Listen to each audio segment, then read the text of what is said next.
બસ બસ હવે લગાડ દો. હવે પેલી આંગળી પેલી લગાડ દો.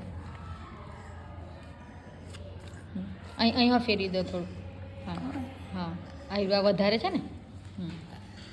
બસ હવે કાગળ લગાડવા માંડો, ટુકડા ચોંટાડવા માંડો.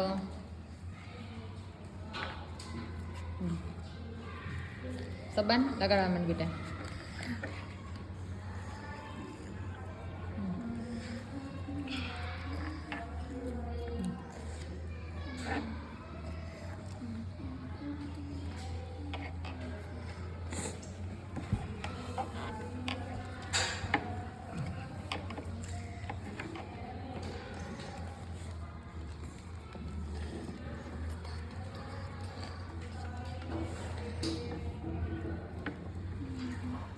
આને કહેવાય ચીટક કામ.